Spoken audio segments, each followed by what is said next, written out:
Kvartsfinalen är igång här på ESL One Katowice och vi tänkte prata lite med en kommentator som kanske inte så många i CS-världen känner till, Deman, on site here in Poland. How are you enjoying your stay?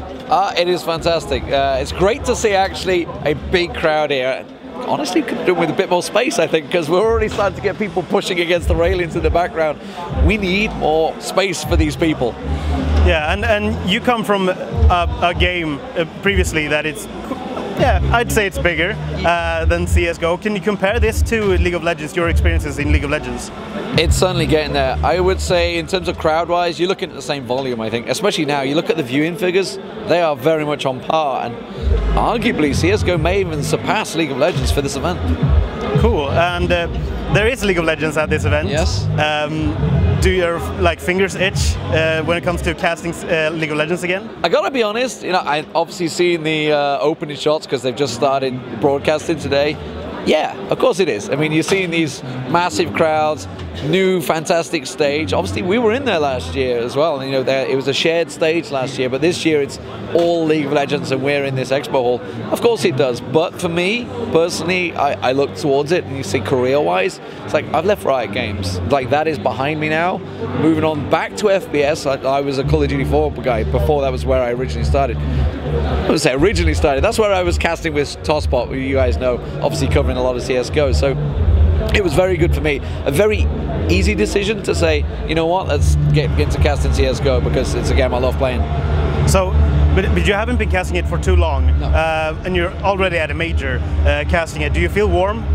Yeah, absolutely, because I've basically dedicated myself to this for the last 3 months. As soon as I joined ESL, it was already decided. It's like, okay, this is what I got to do. Play the hell out of it. Watch literally every single game. I have watched every single major VOD since 2013, obviously the DreamHack guys. So I've gone through every single game. I've gone through the demos. I've had to watch so much CS in the last 3 months. My mind has already absorbed it. Again, you can only learn so much, which is why you get guys like Anders here. You can just feed off the knowledge that they've supplied, because, you know, at the end of the day, he's lived his life through CSGO for the last 2 years. So obviously I'm never going to be on par with him right now. I'm going to get there though. You say you've been watching nothing but CS, or yeah, every CSGO match that has been played this last, I don't know, 6 months maybe, or 3 months. Who is the best player in the world? Probably gotta say JW, but my God, Olaf Meister is stepping up at this event. But you've got to say JW. I mean, you look at the stuff he can do. Like, to the point they're on cash, they will just, like, you can hold A site, it's fine. We'll just go over here and cover the mid and cover the B site. But yeah, I would say probably JW. But you gotta look at Fnatic. They've got probably like 4 guys that you would hand pick for any team in the world, I think, right now. Does that mean you consider them being the favorites here? Without a doubt. I think the fact that we saw them single-handedly destroy Navi, the fact that they ran around with Mag 7s for 5 rounds, kind of told you where they felt they were against Navi. There is one question in the CS, the 1.6ers, kind of their minds. Your buddy, Joe Miller, when will we see him cast CSGO? I have actually done a few practice casts with him for CSGO. We just didn't feel he was ready for this one. And especially from a company standpoint, we had to have one person, at least me or Joe Miller, doing League of Legends. It just turned out that I'd done 2 to 3 months prep for CSGO, whereas Joe's very much in the managerial role now.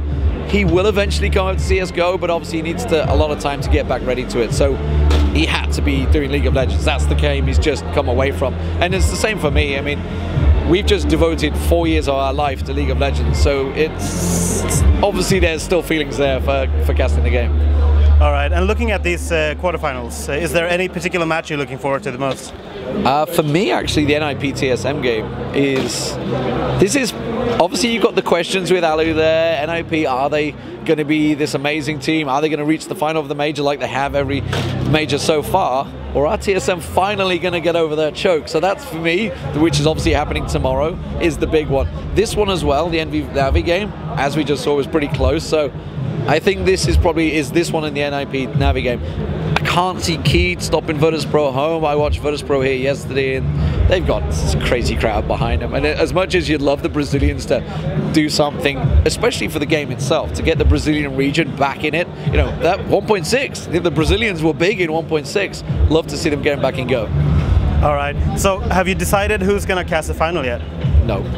No. How much do you want to cast the final? I haven't even decided who's casting the semi-finals yet. All I can tell you is there will be a pro player on every single match from now on in. It's like this is the problem. They're getting pro players, but you're also approaching pro players that have just been knocked out of a tournament. So you've got to be delicate about this situation. Is there any pro player you feel the most suitable for the role? To be honest, you've got to look at MBK, who did it last year, and you're looking towards those sort of pros. It's very different though, because for a pro player caster, if you look at Fifth Laren, you need someone that can put himself across well on a microphone. It's like, while you could say probably Get Right would be amazing to get on the microphone, he might not be great as an analyst. He's a fantastic player, but he might not get himself across well. Has he got the charisma to carry himself well? Whereas you look at MBK, you put a microphone in front of him, you'll get a million answers. That's what you're after. All right, well, thank you for this interview, and I hope you keep enjoying your stay here. Is there anything you want to add to the interview? No, it's just great to get involved, and actually I loved reading your guys' interview of Dupree, I think it was the other day. Thanks. No problem.